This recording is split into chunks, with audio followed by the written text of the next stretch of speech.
Today, I just wanted to talk a little bit about human design original mechanics as shadow work. So I've been thinking a lot about this, and as someone who's really committed to bringing back the original mechanics of human design, and deeply invested in tracking my transits and watching how the energy flows. I think that this is probably something that's really overlooked, and I know that shadow work, of course, is a super hot topic in the spiritual community. And so I wanted to talk about how those two things, shadow work and human design, can intersect.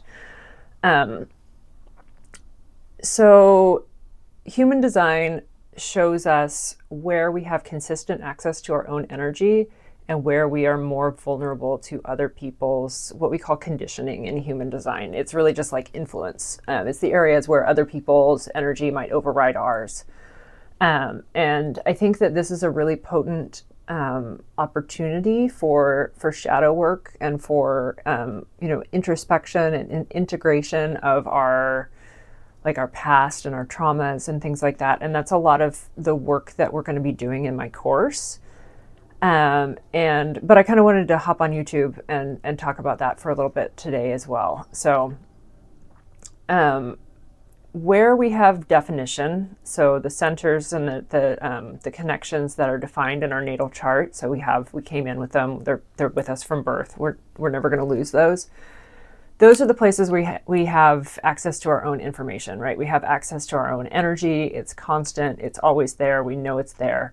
The places where we don't have definition are the places where other people can kind of come in and really like override us and make us maybe make decisions that we don't feel great about. And when we go back and we look at these patterns and we like examine our past, our past through the lens of like, why does this person make me act this way, or why does this person make me feel this way? I think that that's one of the places where human design has a lot of power, right? So for example, and this is an example of reverse conditioning, right? Where so usually we think of conditioning as being people who have defined centers overriding people who have undefined centers. And that's usually the way that it works, because defined centers are more consistent and more stable, and undefined centers are kind of looking for that energy. They're like trying to pick up on the frequency that center broadcasts and is tuned to. But it can also go the other way, right? So people with undefined centers can also condition and override people with defined centers, especially like in parent-child relationships and things like that. So I have a defined root center, and so I always have this like kind of just a deep feeling of like it's all going to be okay. Not that there aren't horrible things going on in the world, or that there aren't tragedies and things like that, or that those things might happen to me. It's more the sense of like, if something were to happen, I know I can always figure it out, right? I know I can always like work through it. And as a result of that, I've discovered that I'm usually pretty calm in crisis situations, and I'm usually able to kind of help people orient and figure out like what needs to be done right in the moment, right? Because when something happens that is destabilizing, people with an undefined root might tend to be to just kind of go into like what do we do, and people with defined root can, and this is just a generalization, this is just my experience, but I can kind of come into the situation and say, okay, well, it looks like there's a really big mess here, and so we need to start cleaning it up. Well, first we need to stop if there's anything that's causing damage, like let's say that something's flooding, right?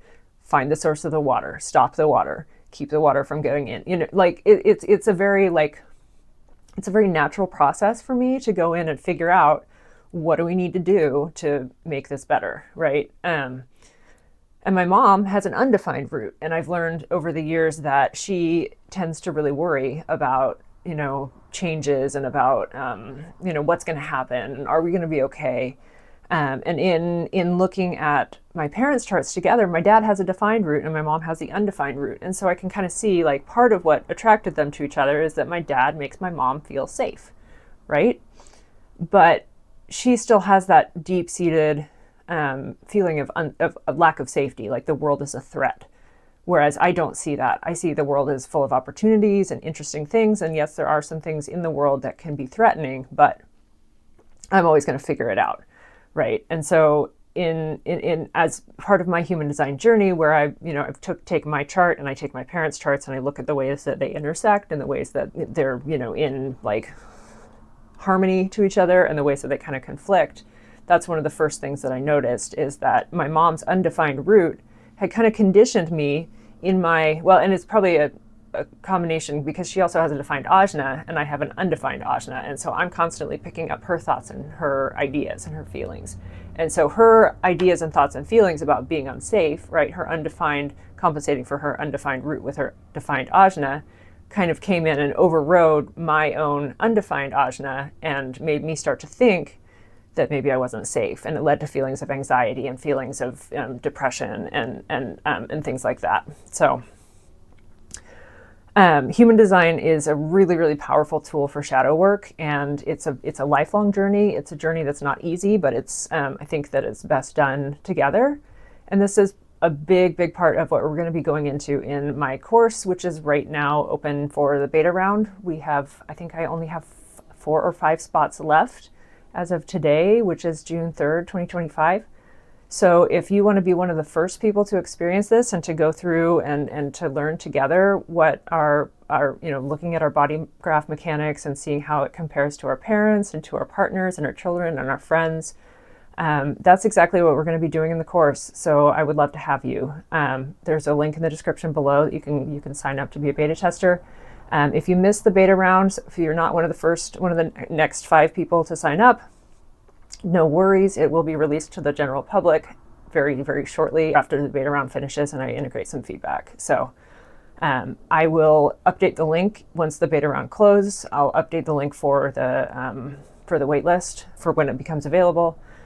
We'd love to have you. And this journey, I know that a lot of people maybe feel like we over-index on healing and on overcoming, but it's not about overcoming, it's about integrating, right? It's about learning what our patterns are, becoming aware of them, and bringing them to the surface so that we can be more conscious beings and we can be more loving and we can be more present in relationship. So that's what this work is really all about to me. So I hope that resonates with you. And if it does, then again, I'd love to have you in the beta round or in the course. And feel free to pop a comment in below and ask any questions that this might bring up for you. We'd love to have you over in the community, and sign up for my email list so you get notified when these things go live. Thank you so much for watching, and I hope you have a great day.